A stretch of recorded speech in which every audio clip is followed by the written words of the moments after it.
Hey, everybody. Welcome to tonight's episode of the Better Your Business Show. We are talking to Michael Kent from page to screen, his journey from author to filmmaker. You don't want to miss tonight's show. Our goal is simple: to help you achieve the dream and vision you first had when you thought about starting a business. We're here to make growing your business less complicated. There are building blocks to build a sustainable business. We promise to seek them out and address them all. The Better Your Business Show starts now.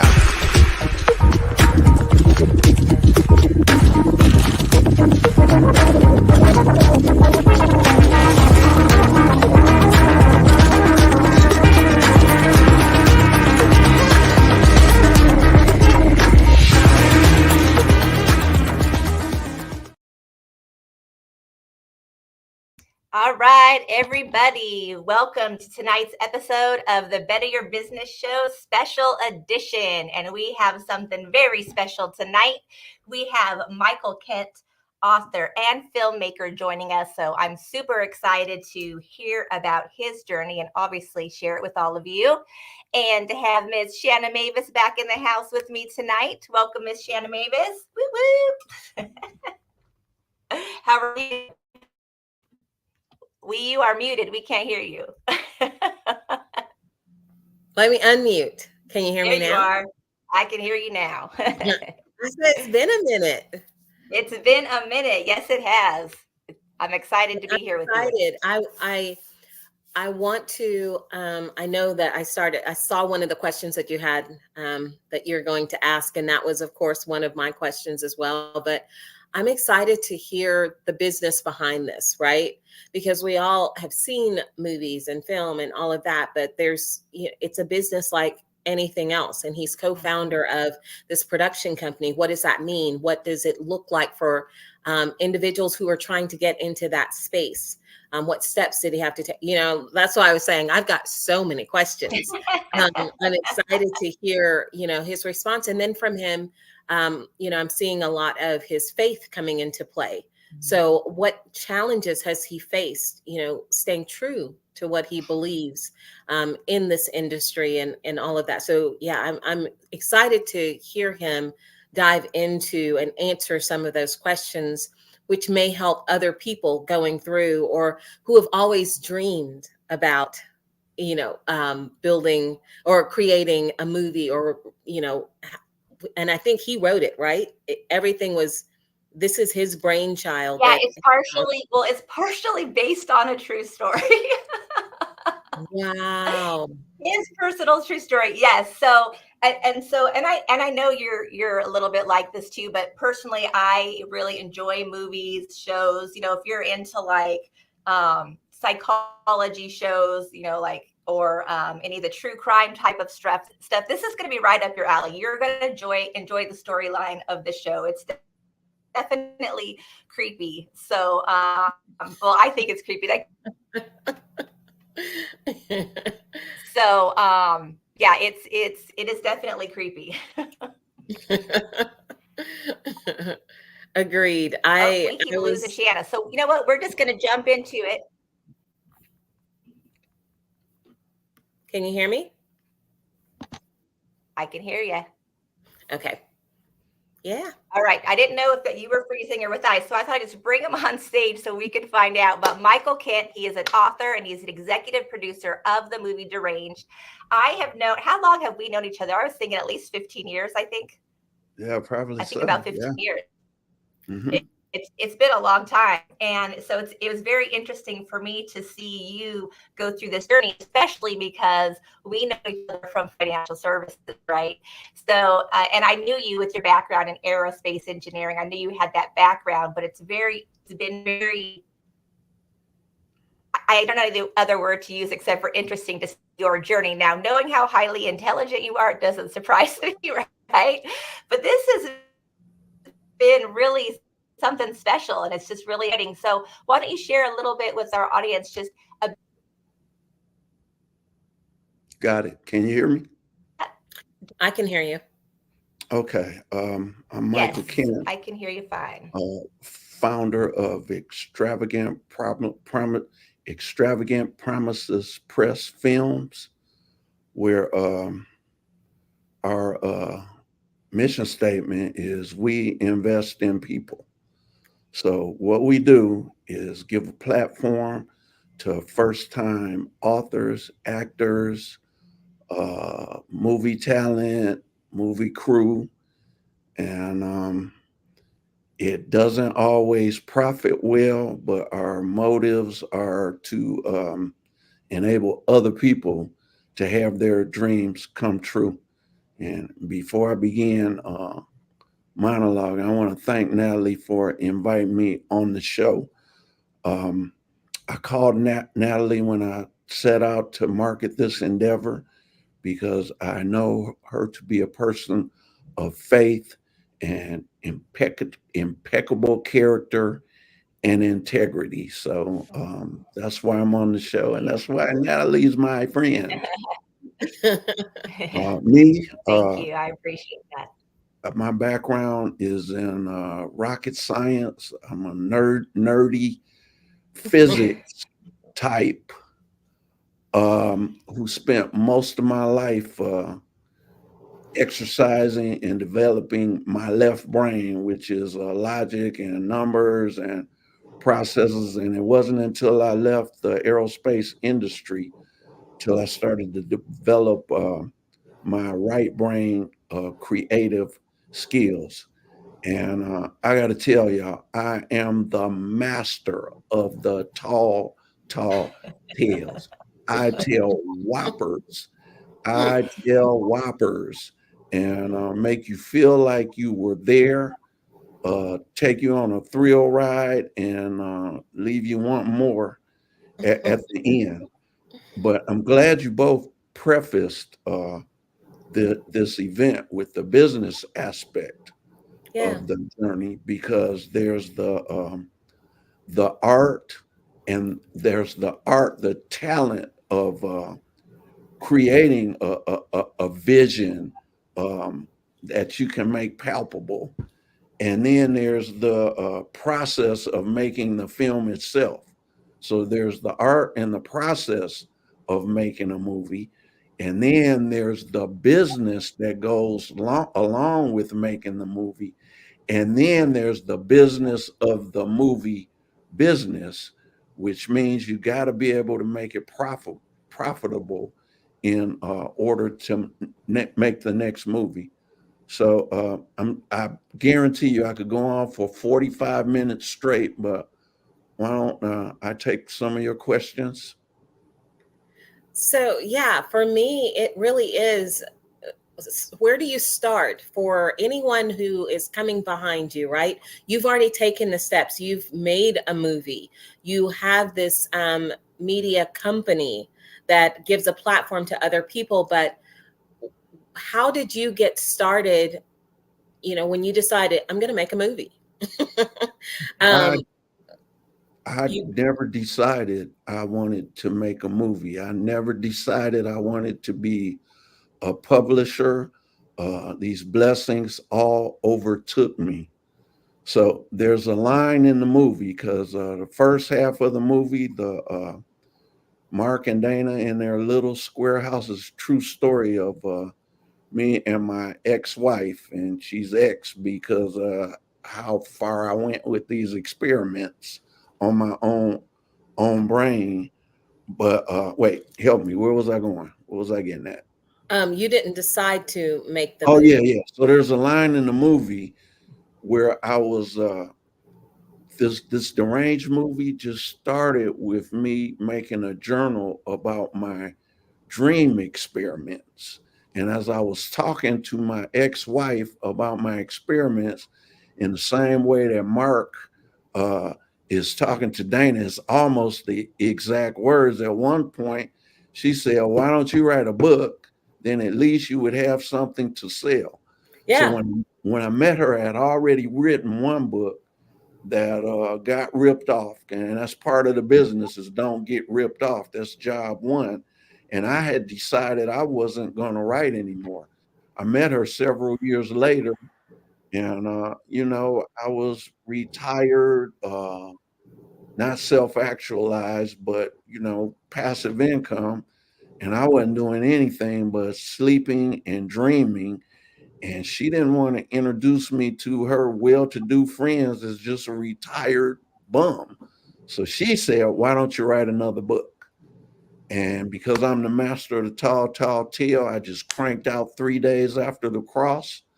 And in the process of writing that book, one of her friends told me, you can publish your own book. I had no idea how to publish a book. My ex wife found the platform to publish, and I learned how to operate it.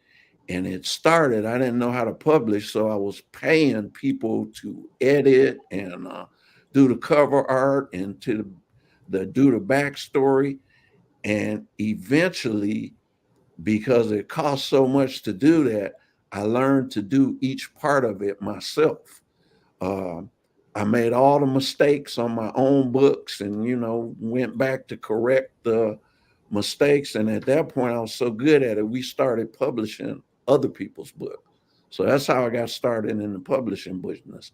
The movie business started with a mutual friend of me and Natalie's, Jim, who bought a copy of one of my books and gave it to a friend to read. And a friend called me out of the clear blue sky saying, "Can I write a screenplay based on your movie?" He had never written one. That's right in line with our company motto. And I said, "Sure." It took him a year. And when he was done, he said, "Do you mind if I put it in a screenplay contest at a film festival?" I said, "No." Somebody saw us at the film festival and said, "Why don't you come to our town?"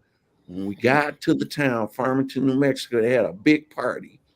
They were ramping down from the oil and gas business because the industry moved out and they were going to be the next Hollywood. And they said they were going to make my movie. And I wanted to get in on the ground floor. I went back home, sold my house that I paid cash for, and went to Farmington, New Mexico to make movies. None of this was my idea. And that's how I know it was divinely inspired, because I had nothing to do with it. Wow. That's Um, definitely a leap of faith. yeah. I just went and sold my house, right? I love Yeah. that so much. So, what got you into writing in the first place? So I know you and I talked about that a little bit before we went live. Great Can you share a little question. bit about Great that? question. Okay, so I'm a rocket scientist, right? Literally. So we were in White Sands, New Mexico, on a mission, the first time ever to shoot down supersonic missiles with a high energy laser beam. And I was writing the test script to run the test. It took us a year. On the last day, we shot down the first one. I was driving, orchestrating the crew. But in my spare time, I was reading because there's a lot of downtime between activities. And I was reading sci-fi, and I was reading about a book a week. I was commuting back and forth to my family in California. So we work 9 days in New Mexico. I hop on a plane, fly back to Los Angeles to, raise my children. And on the planes, I was reading books, and in downtime, I was reading sci-fi books. After I read about 20 of them in a row, I decided I could do better than half of them. I met a girl when I was there. We lived in Alamogordo, New Mexico, a small town where there was absolutely nothing to do. Going to Walmart was the high point of the day. I went twice a day. So I met a girl there who said she was an author, just like everybody else in town. And I wondered why everybody was an author, because there's nothing to do but read. And when you read a bunch of stuff, you realize I can do better than half of these. So when I started, me and her collaborated to write a sci-fi horror novel called The Librarian. So I did the sci-fi, she did the horror, and in the process, I learned to write horror. Somewhere along the line, uh, I was reading what I thought were sci-fi novels by C.S. Lewis and Frank Peretti.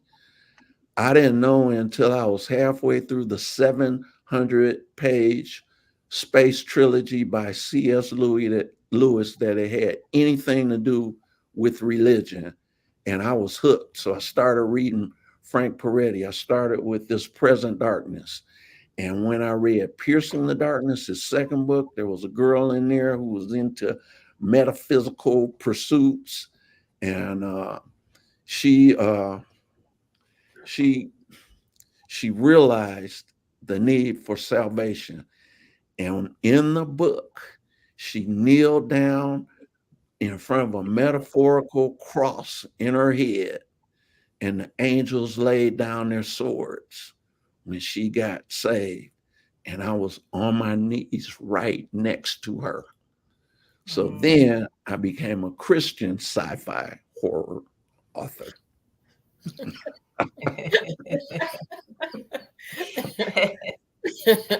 I'm trying to reconcile all of that in my head. I got my own niche. I got my own niche. I could call it gritty Christian fiction, because here's the problem as I see it. Christian movies that we see, on TV, they're so sanitized, devoid of grit, devoid of true evil. For example, in one movie, the temptation is the secretary trying to have sex with a married man. In my books, there's demonic possession, demonic influence in worldly issues that cause catastrophic consequences. I want to impart the knowledge upon people that the wicked ones, the demons, they hate humans like we would hate roaches on a child's birthday cake. And they hate us so much because God loves us so much. Okay, I got lost in the answer. I forgot the question.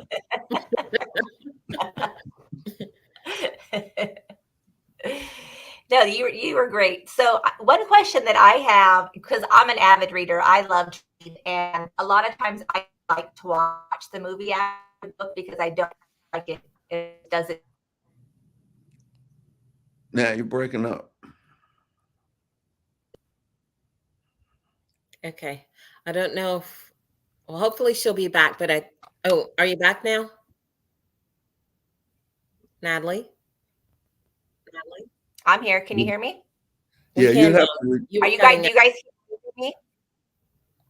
You have to repeat. I wanted to know how did you balance staying true to the original story while adapting it for film? Did you find that to be challenging at all, or because I know I love a book, and I know it's because of my imagination, right?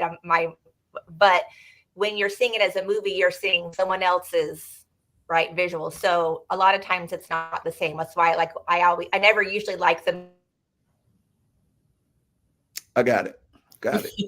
Okay. So it just so happens that for Deranged is a movie I didn't even intend to make. When I left Farmington, I went there with a lot of money, and I left there living in my truck. The only asset I had was a Corvette that I'd paid cash for. And I met a filmmaker that we talked for 3 weeks, just talking. And he said, I just made a movie. If you had a script, we can make your movie.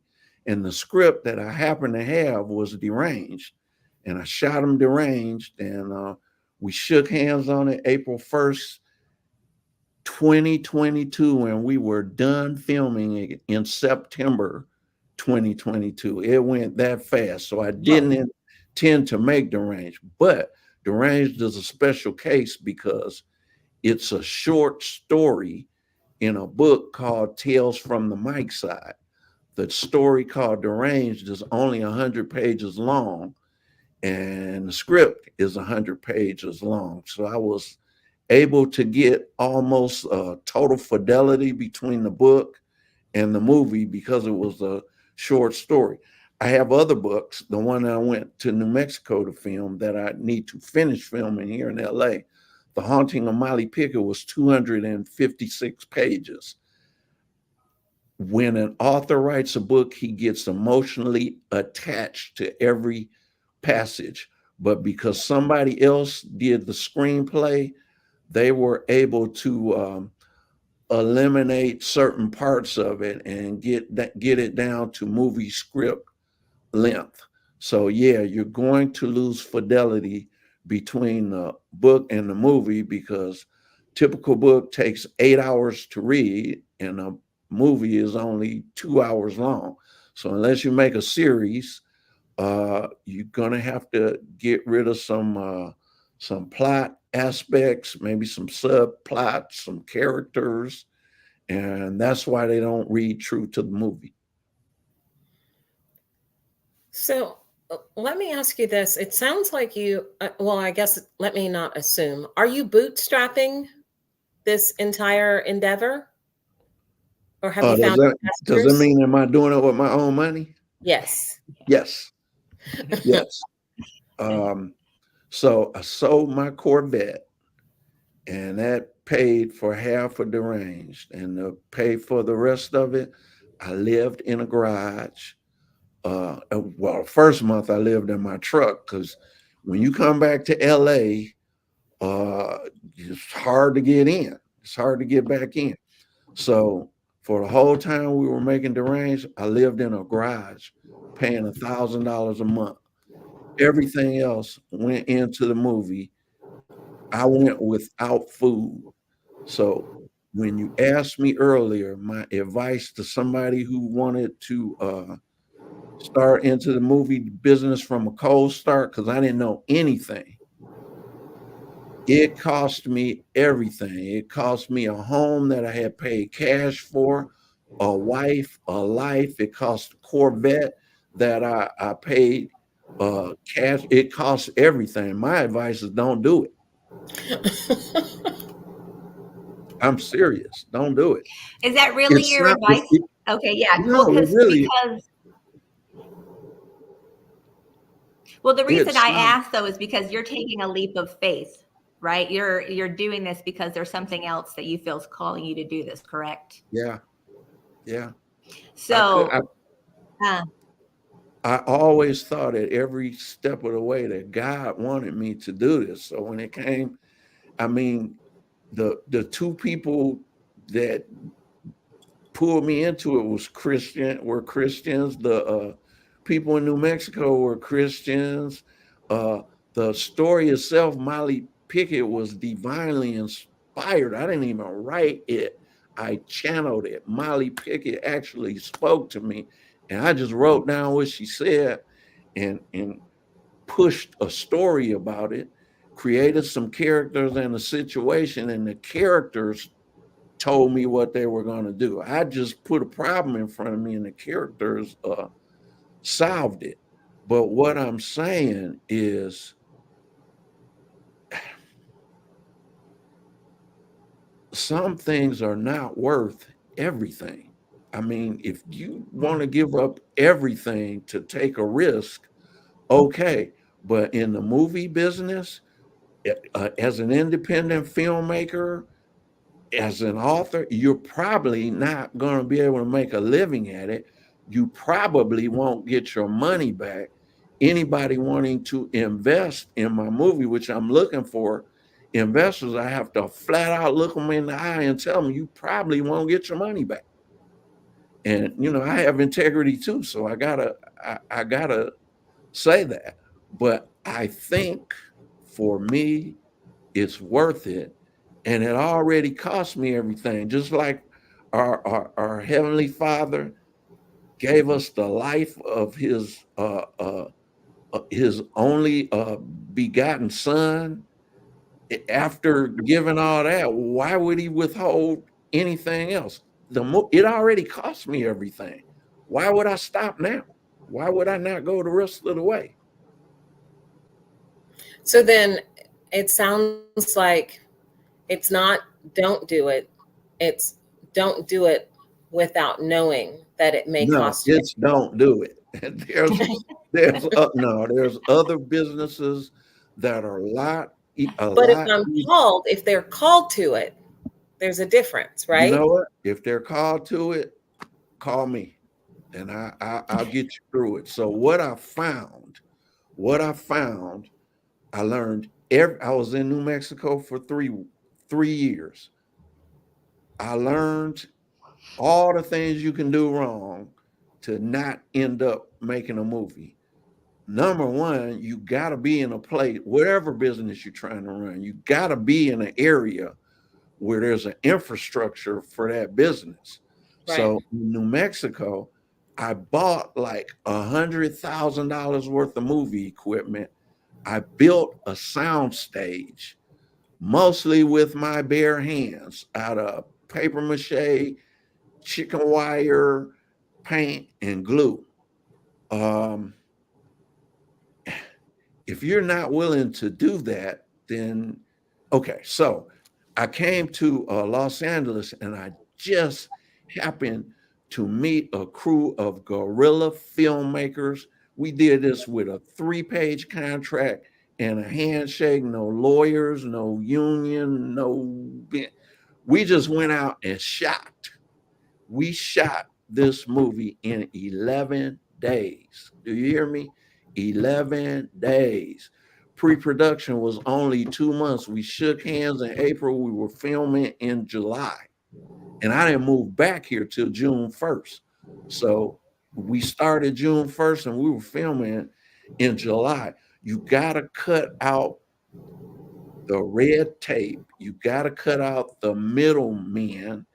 If you get attorneys involved, and I'm not saying don't do it, but if you lawyer up, your business partners are going to lawyer up, the actors are going to lawyer up, everybody you work with has got to have a contract and they got to pay somebody to read it, so their rates are going to go up. If you lawyer up, the legal costs will be, and I know this rule of thumb, 20% of the budget will go to the lawyers. So we eliminated that right off the bat. I learned to eliminate middlemen. That is somebody you have to go through to pay somebody else. I learned a lesson in New Mexico. I actually was the executive producer for a film in Albuquerque, New Mexico, but I put up the money through a party in between. So I never met the filmmakers. So when the movie was done, I can't call them saying, "Where's my money?" They don't even know who I am. So you got to eliminate the middleman. You got to cut down the red tape. You can't have everybody lawyering up being litigious. Yeah, litigious. Because here's what I learned in aerospace. In aerospace, when a big uh, space satellite rocket project starts, there's a mountain of contractual paperwork, stacks of it. And at any point, the customer can contest a contractual point. The more points you have in a contract, the more points of contention. So contracts just add strife to the process, and people you trust don't need contracts, and people you can't trust, it don't matter if you have a contract. Right. Work with people you trust. Right. So that was their biggest lesson, number 2. Work with people you trust. And that is so true. Boy, Yeah. oh boy. And it's not easy. I feel like I have found that something you learn over time. At least for me, I think I was a little naive in the beginning in some of my relationships, business relationships. Then over time, you learn. well, people, they don't want to be cut out of the loop. And I'm not cutting them out of the loop so they can't get a percentage. I'm cutting them out of the loop because as the creative entity, I got to be able to talk to the people doing the work. If you can't talk to them, then the work isn't going to represent your vision. So I'm not trying to go around you go around somebody to not include them. I'm trying to go around them. And also in going around them, I learned the business. So every step of the way, I sat with the people that did the work. I was on set every day. Uh, I interacted with the actors before they shot every sequence. Sat with the film editor every session for a year and a half. So I learned the technical parts of the business. Here's another lesson that you may not know to ask. You got to keep control of your intellectual property from A to Z. So by letting somebody else write a movie script, I lost control right Mm. there. So now the actors are running to somebody else's words. In Deranged, I wrote the script myself. Going forward, I will write the scripts myself. I have a third script for 3 days after the cross about the crucifixion and the thief on the right who goes to paradise with Christ. Um, it's on Amazon, by the way, 3 days after the cross. I Okay. have that script myself. So, and you got to be able to tell a story and you got to be able to write a script because writing a book is not like writing a script. I found that out in Deranged. Mm. There's some things you just can't practically do. So when you write the script going for, I had to tailor the Molly Pickett script, knowing what can and can't be done because I'm going to shoot the rest in LA. Some things you can't do. Some things you got Right. to go to expensive sound stage to do that have to be done. But there's another aspect of keeping control of your intellectual property. So you got to write the script. You got to supervise the script while you're making the movie because sometimes you got to modify the script on the fly. Sometimes you have to cut out. There's a lot of dialogue in Deranged, and I had to cut out a third of it. Nobody else would know where to cut, and Yeah. keep the plot lines and the foreshadowing in place. Nobody else would know how to do that. And then when you're editing, if you're not sitting with the editor, you just let the director and the editor edit your movie, you ain't even gonna recognize it when you see it again. You have to sit with the editor because he wants to create his own movie, and sometimes I let him, but sometimes no, you got to do it this way. He doesn't even know why because he doesn't know what the end product is supposed to look like. Now there's another aspect too. When it comes time for distribution, most people seek out a distribution deal. If you go to a distributor and the distributor is not reputable, you have no idea how many views there are and how much your check is supposed to be. You could give a movie to a distributor, he can take it overseas and distribute it in 4 different languages. You have no way of knowing because nobody's gonna call you from that country and say, "Hey, man, they're showing your movie in Brazil." Nobody's gonna do that. So I distributed myself so I could keep control of my intellectual property. So all the checks from all platforms, all reports come to my email address, all money comes to my bank account. So I know what I'm doing. And then there's another aspect, the monitoring of the marketing. So you can have some marketing ideas, some advertising ideas, but you have to have a way of knowing how well the marketing is doing. Look, I didn't know anything at the beginning of each phase of the process. I was stone cold stupid. I didn't know anything, but I learned faster than anybody I know. So I spent up quick. when it came time to market, I called Nat. I said, what are we going to do? And we just shook our heads. We figured out some things, but the biggest thing I figured out is how to monitor the situation. So, for example, can I mention the platform, Nat? Sure. Or on Tubi. Tubi is AVOD. That means they get paid by running commercials. Consequently, I get paid by running commercials. And I can monitor how well the movie is doing by how often the commercials play and how many of them play in a row. So I've been doing that since we started, and I can tell when what we're doing is effective. I can tell when people are otherwise engaged, and I can tell with Nat they're on it. The commercials are banging. I can see the results. So maintaining control every step of the way if you want to do this. So, Yeah. Oh, go ahead, Shanna. Go ahead. so I'm challenged here because I understand where you're coming from, right?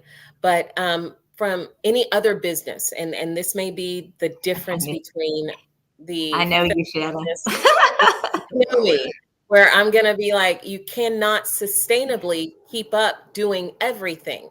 And you did say you need to find people that you can work with. And I know that you've been burned before, but do you feel like you're at this point where now that you know the gist of what needs to be done, you can start looking for people to take on some of these roles for you so that you can. Oh, no, good question. Look, I don't do anything.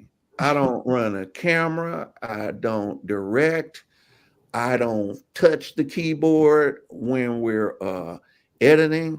The reason that I stay super engaged is so I can learn the processes. Right. Once I understood the filming process, there are times that I left the set and went and took a nap in my truck because I understood what they were doing, how long it was going to take.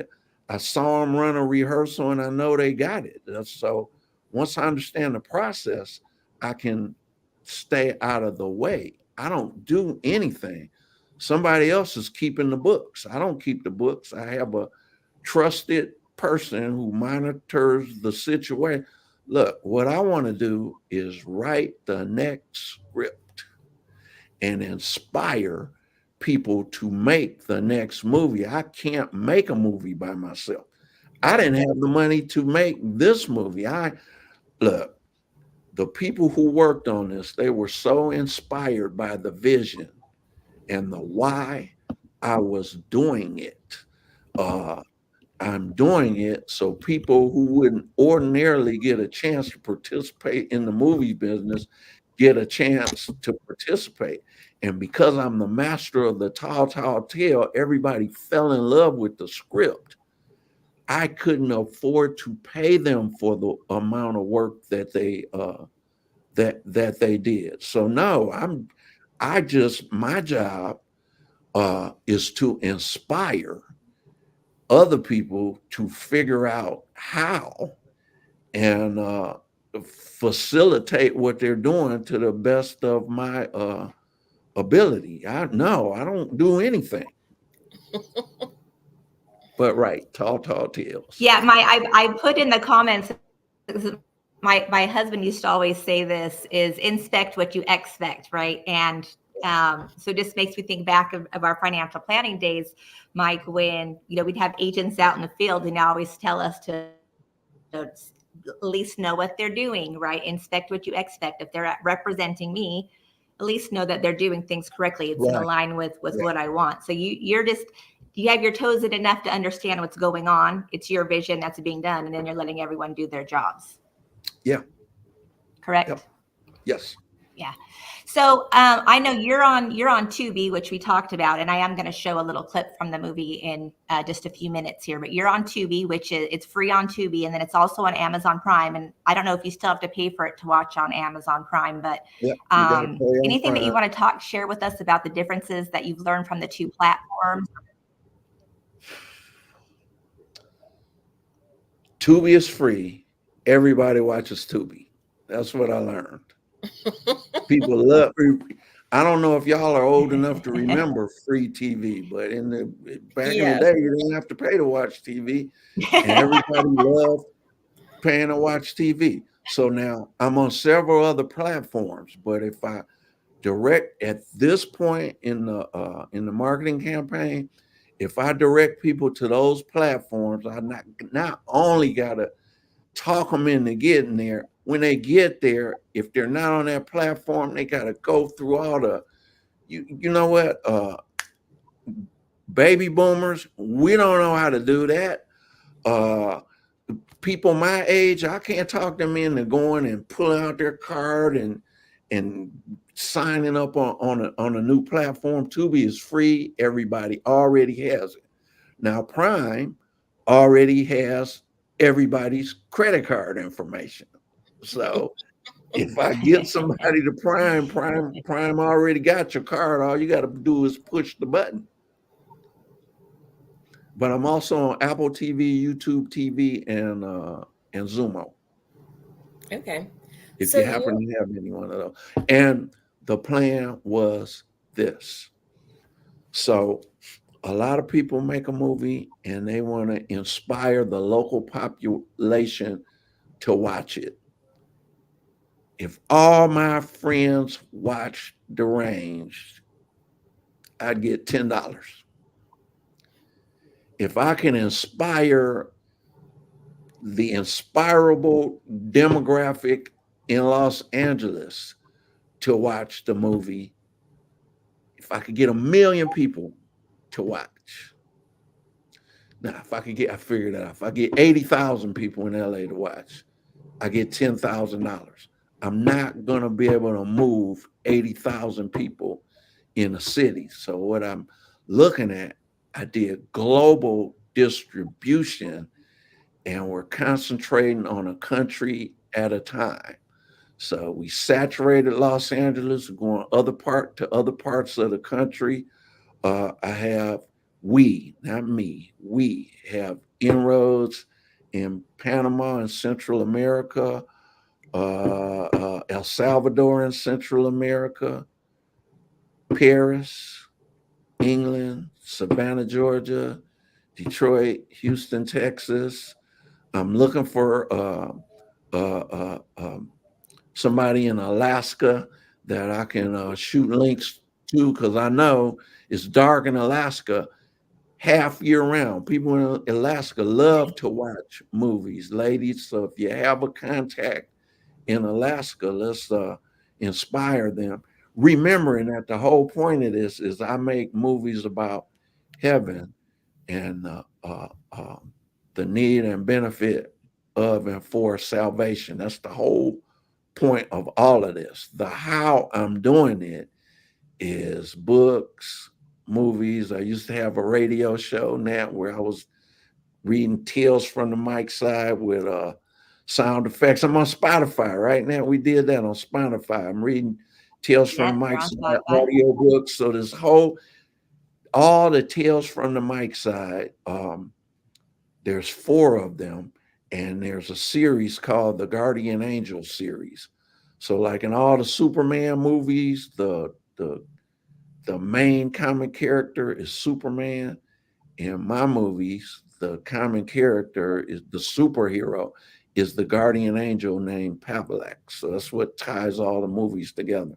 So that's the whole point of why I'm doing this. The how I'm doing it is by uh, by enabling other people to become involved. When we make movies, we put food on people's table. That's what the movie business is about. It ain't about profit. Any money I get, I'm turning around to the next movie. So that's the why, what, and how of it right there. And once people understand the vision that it's not just about me, I, I don't want to be famous. That's not the point. The point ain't even watch my movie. The point that in every Tales from the Mike side movie, there's a message for Christ. It's just really wrapped in a really gritty poop sandwich. Deranged is straight out of Romans chapter 1. This is what happens to you if you don't answer the call and give yourself over to your more debased nature. Ain't that what Romans 1 verse 2 or something like that?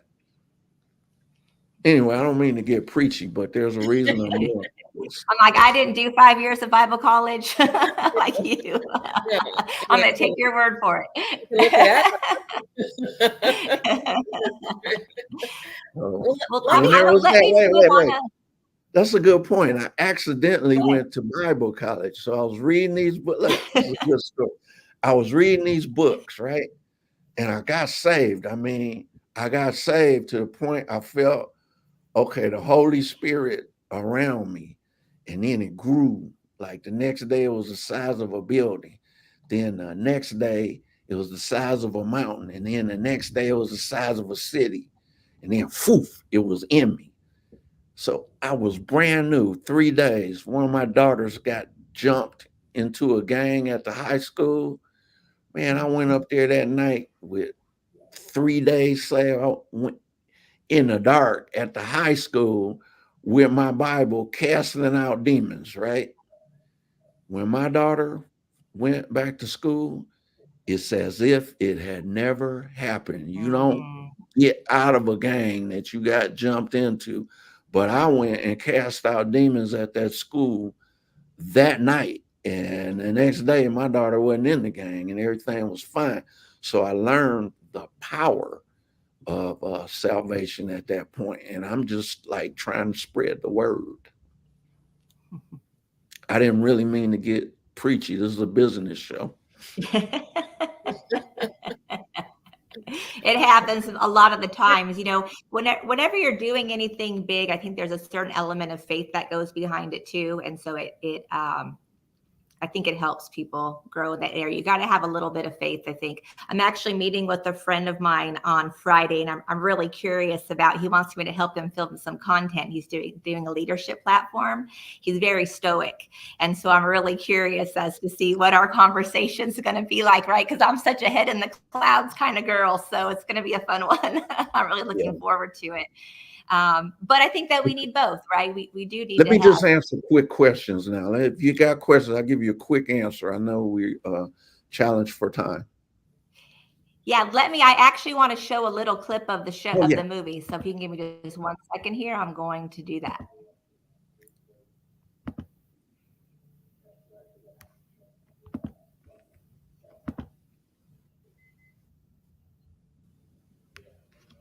Can you guys see that? It's dark, Jenna? but yes, spooling. You see my screen? Yep. There we go. Yep. That's what it looks like. Wait, play the music. Never mind. You're doing something. Never mind. You said at about 20 minutes.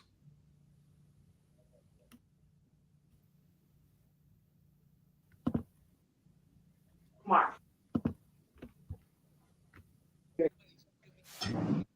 The point I'm getting at. In a fetch memory. Carve the visual. It's cutting out. Oh, is that what you meant? You want me to play it from the beginning? No, I just meant I like the music. Yeah, that was the 20 minutes. That's for okay. this music myself. Here's the opening.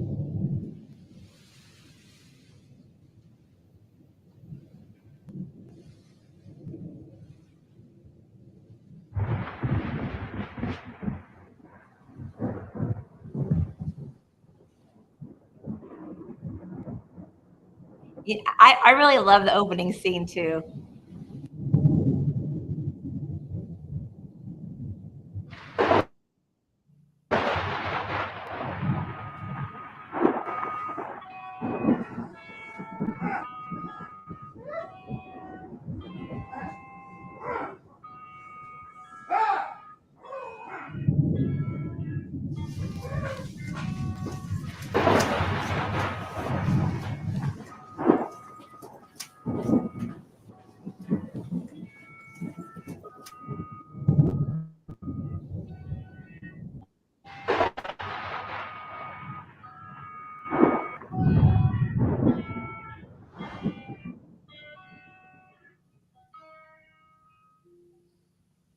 the day before thanks. my birthday. That's what I always think when the movie starts.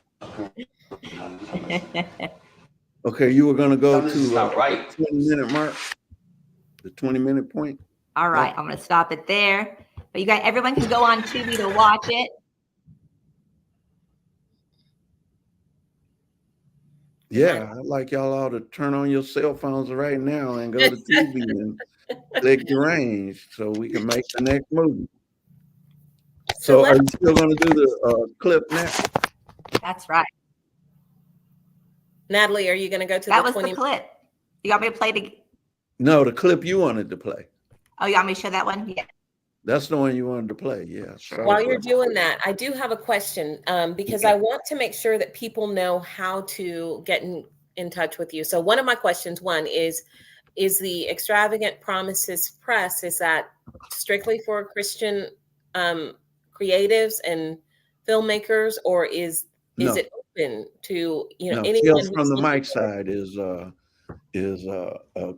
Christian branch of the franchise, but I mean, we don't do trash or smut, but Extravagant Promises Press, we have many other authors that have a different genre, and only one other one has Christian content. Okay, so how would a new and upcoming, let's say I am writing a book, but let's say I want to be published. How do I reach you? Because that's one of the difficult things, is finding someone you can trust, no matter what industry. So how does a new author, filmmaker, screenwriter, how do they reach you? How do they get in touch with you so they can possibly have their shot? Okay. Extravagant Promises Press at gmail.com. Okay. Or call Natalie.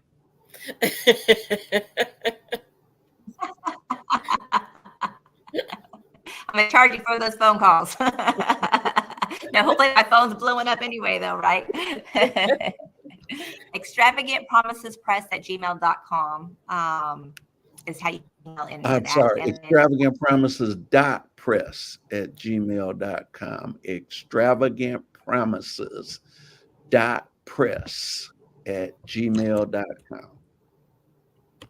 Fantastic. Yeah, y'all gonna run it on the banner? Yes, I am typing it in right now. Okay. Yeah, I love that it's to help people break into an industry that's challenging. And while I, had to pause for thought when I'm hearing all of the things that you did, the fact that you have such well-rounded knowledge in this space is going to be so beneficial for someone coming in that's just real green, that doesn't know, that doesn't understand. So I love that you know how long something should take, that you know what the process looks like, that you can guide them along the way. I love that you've got that knowledge and this passion for people who need to express their creativity in this way. Thank you.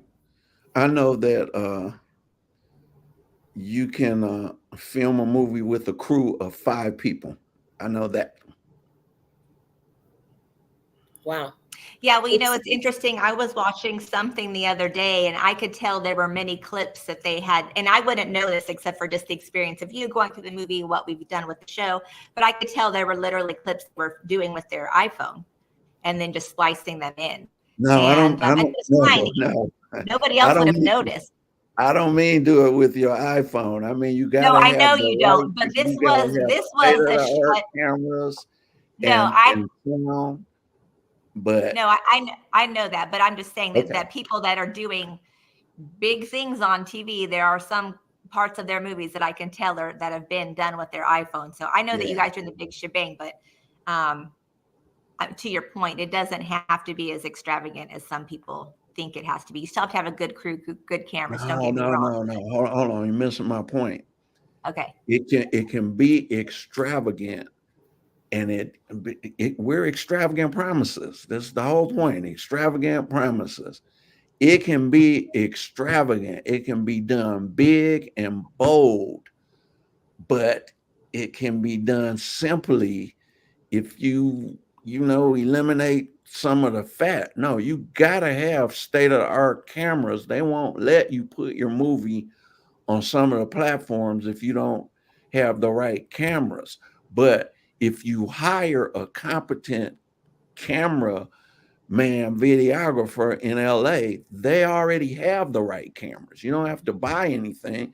You just got to pay the people who know how to do it and have the right stuff.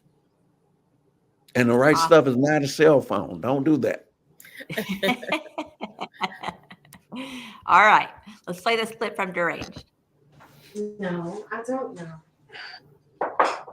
Well, no,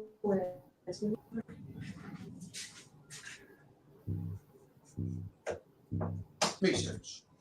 research.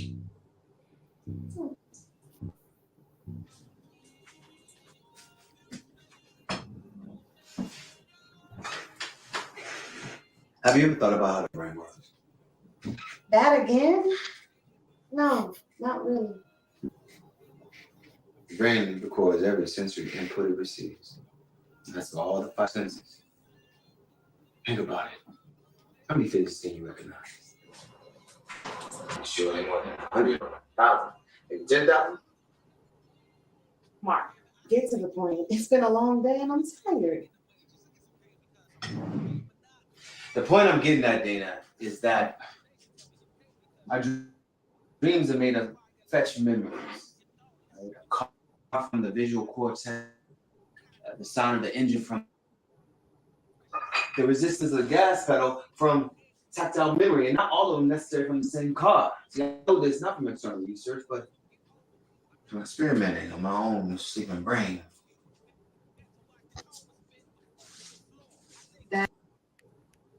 From experimenting on his own brain. Can you imagine Wait. that's your husband? You know what? I did that for 25 years and I got so good at it, I almost got lost. So that's what this movie is about. Wow. Excellent. Yeah. Well, thank you so much for joining us today, and thank you for everyone that Man, joined we're us out of today to time. hear more about. Can you believe it? It's already been an hour.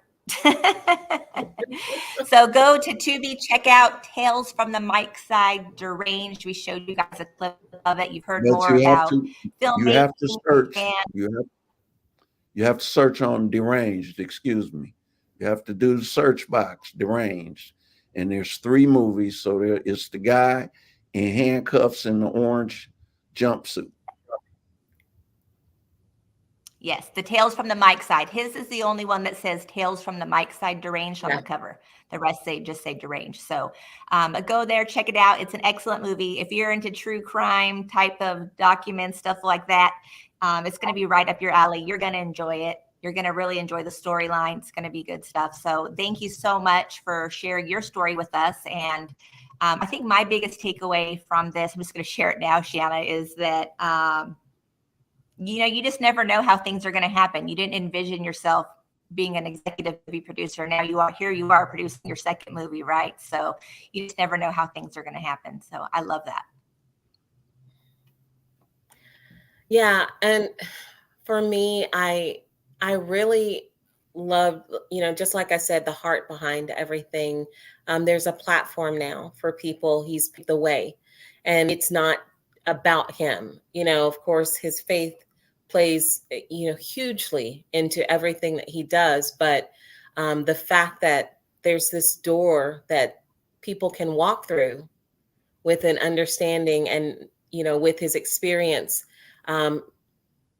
his integrity is so important. So I think in that industry, it's very challenging to find someone you can trust. And so I love that there, for me, that's what really stood out. Kudos on making a movie, right? Because I've never made a movie. So I love that, but I love that you didn't stop there, that now you've got this business that will allow others to realize their dreams and visions as well. So congratulations on that. Thank you. Yes, congratulations. And I'm excited to see Molly Pickett. Oh, yeah. Me too. All right. Thank you so much. And thank you everyone who joined into the Better Your Business show. We will see you soon. Do something this week that will help you better your business. Have a great week, everyone.